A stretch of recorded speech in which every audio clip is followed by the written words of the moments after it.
Hello everyone, this is doctor Mrinalini Manoj और मैं हमेशा आपके साथ health related informative video share करती हूँ।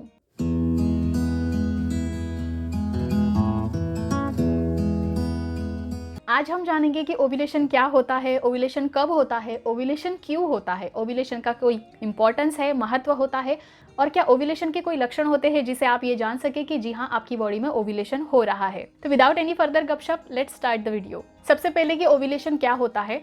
ओव्यूलेशन ये एक महिलाओं से जुड़ी संकल्पना है। जी हाँ, ओव्यूलेशन ये फीमेल्स में होता है। जैसे महिलाओं में या लेडीज में हर महीने में पीरियड आता है, एमसी आती है, मेंस्ट्रुअल साइकिल आती है, उसी तरह से उन्हें हर महीने में ओव्यूलेशन होता है।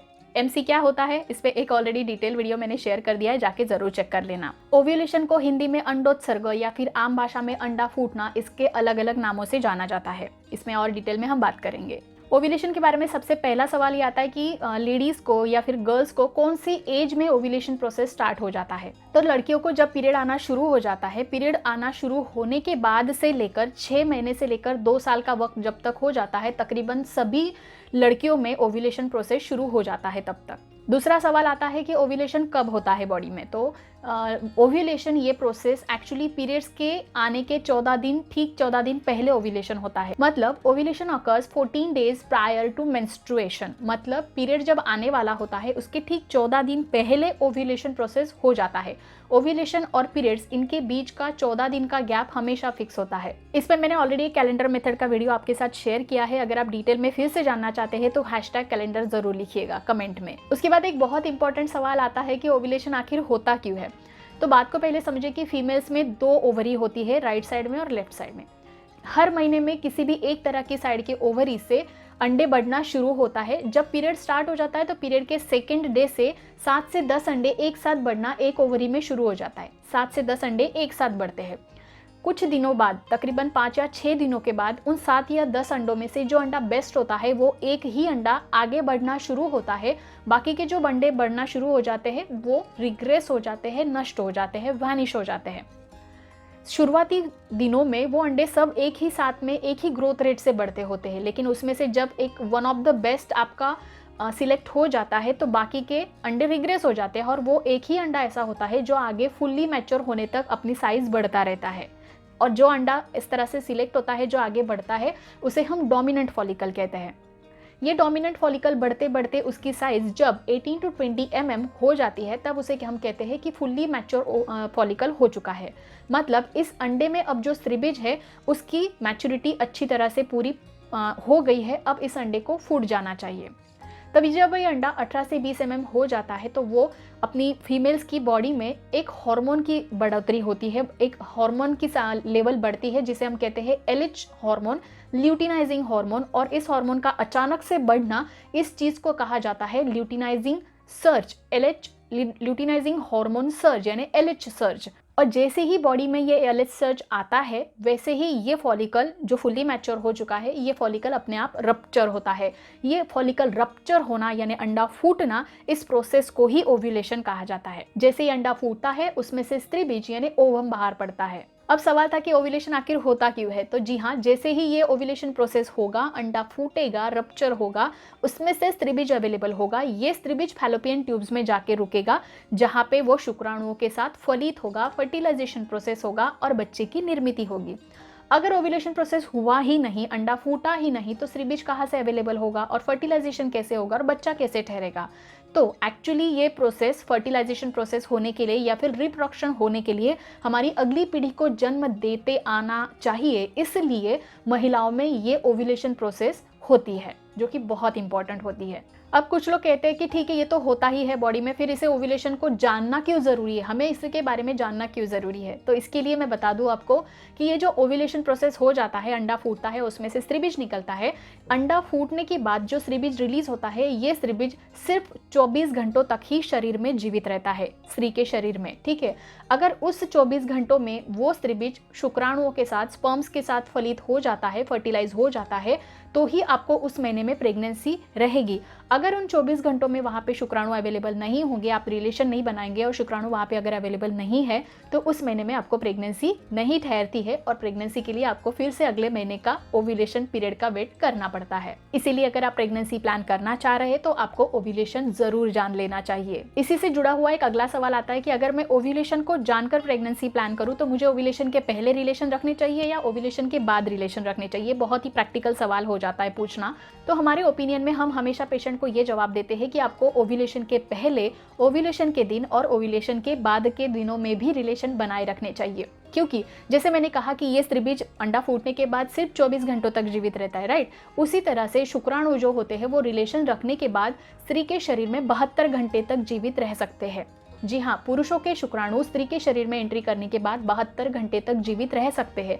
इसीलिए अगर जब भी ओव्यूलेशन का आपका टाइम होता है तो उसके पहले भी अगर आप रिलेशन बना लेते हैं तो उन 24 घंटों में वहाँ पे अश्योरिटी हो जाती है कि आपने ओव्यूलेशन के वक्त पे वहाँ पे शुक्राणु अवेलेबल हो जाएंगे और आपको प्रेगनेंसी रहने के चांसेस, प्रोबेबिलिटी बढ़ जाती है।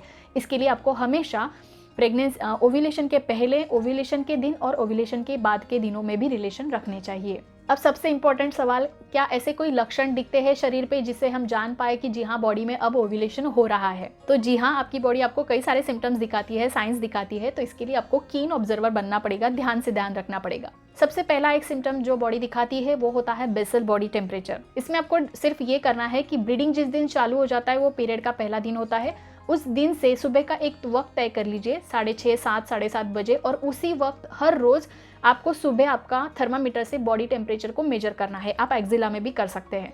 जैसे ही आप बॉडी टेम्परेचर हर रोज मेजर करती है एक ही वक्त पे सुबह, तो आपको ऐसा पता चलेगा कि जिस दिन ओव्यूलेशन होने वाला है उस दिन आपका बॉडी टेम्परेचर 1 डिग्री से 1 डिग्री सेल्सियस से बढ़ा हुआ मिलता है, तो उस दिन आपका ओव्यूलेशन होने वाला है, ये बात आप जान सकते हैं। बट इसी के साथ इस बात का ध्यान रखिएगा कि इन दिनों में आपको कोई इन्फेक्शन नहीं है, कोई बीमारी नहीं है, कोई फीवर नहीं है, नहीं तो इस टेस्ट का कोई मतलब नहीं बनता है। दूसरा एक साइन हो जाता है वजाइनल डिस्चार्ज। जी हाँ, ये बहुत इंपॉर्टेंट साइन होता है ध्यान में रखने का। योनि स्त्राव जिसे हम कहते हैं हिंदी में, तो ये जो वजाइनल डिस्चार्ज होता है ये ओव्यूलेशन के दिनों में जो रॉ एग वाइट होता है ना, उस तरह से दिखता है, जैसे कि ट्रांसपेरेंट है, स्लिपरी है, शाइनी है, स्टिकी है, ऐसा आपको वो स्राव दिखेगा। वो स्राव इतना स्टिकी होता है कि अगर आप उसको 2 उंगलियों में पकड़ोगे तो उसमें थ्रेड जैसा स्ट्रक्चर भी बना हुआ आपको मिल जाएगा। वजाइनल डिस्चार्ज अगर आप देखेंगे तो हर महीने में अलग अलग दिनों में अलग अलग वजाइनल डिस्चार्ज देखने को मिलता है। अगर आप डिटेल में जानना चाहते हैं तो #डिस्चार्ज जरूर लिखिएगा, उस पर भी मैं एक वीडियो आपके लिए लेके आऊंगी। तो जैसे मैंने कहा, जैसा रॉ एग व्हाइट की तरह अगर आपका वजाइनल डिस्चार्ज दिख रहा है तो इसका मतलब है आपका ओव्यूलेशन फेज अभी आ चुका है। उसके बाद का एक लक्षण होता है, लेकिन वो लक्षण सिर्फ 20% महिलाओं में ही दिखता है, जिसे कहा जाता है ओव्यूलेटरी पेन। जी हाँ, पेट दर्द होना,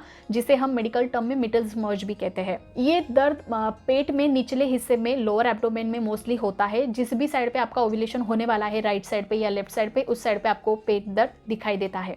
अंडा फूटने का जो एक बर्स्टिंग इफेक्ट होता है उस वजह से ये पेन देखा जाता है। मोस्टली आप इसके लिए पेन किलर्स या फिर एंटीस्पाज्मोडिक ड्रग्स ले सकते हैं। 80% फीमेल्स में ओव्यूलेटरी पेन देखने को नहीं मिलता, सिर्फ 20% फीमेल्स में ही ये ओव्यूलेटरी पेन देखने को मिलता है। उसके बाद एक सिम्टम हो जाता है इंक्रीज इन सेक्सुअल डिजायर। जी हाँ, महिलाओं में जब ओव्यूलेशन होता है तो नेचुरली अब स्त्रीबीज वहाँ पे अवेलेबल है ओव्यूलेशन होने के बाद, तो उस वक्त उसका फर्टिलाइजेशन के लिए बेस्ट पीरियड होता है। तो नेचर ने ये रूल बनाया है कि जब ओव्यूलेशन है तो फीमेल की अपनी एक इच्छा बढ़ जाए रिलेशन, फिजिकल रिलेशन बनाने की, जिस वजह से वहाँ पे चांसेस बढ़ जाते हैं प्रेगनेंसी के। तो इसीलिए उन दिनों में फिजिकल रिलेशन बनाने की, सेक्स करने की इच्छा, वहाँ पे डिज़ायर फॉर सेक्स ये बढ़ जाता है लड़कियों में, फीमेल्स में। उसके बाद एक सिम्टम देखने को मिलता है ब्रेस्ट टेंडरनेस या फिर ब्रेस्ट पेन। ओव्यूलेशन के बाद आपके बॉडी में कई सारे हार्मोनल चेंजेस देखने को मिलते हैं, उस वजह से भी आपके ब्रेस्ट में यानी स्तनों में आपको दर्द हो सकता है।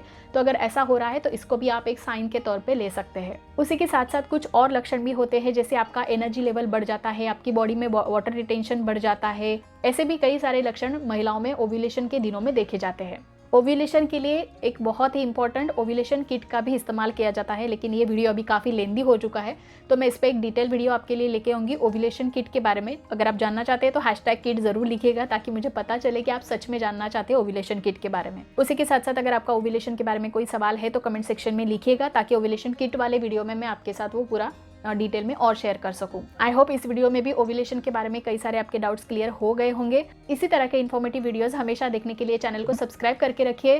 चैनल का नाम है डॉक्टर मृणालिनी मनोज और उसी के साथ साथ बेल आइकन पे क्लिक करिएगा, ऑल नोटिफिकेशंस पे भी जरूर क्लिक करिएगा। चलिए मिलते हैं हमारे अगले वीडियो में एक नए टॉपिक के साथ, एक नए कमेंट के साथ। तब तक के लिए नमस्कार।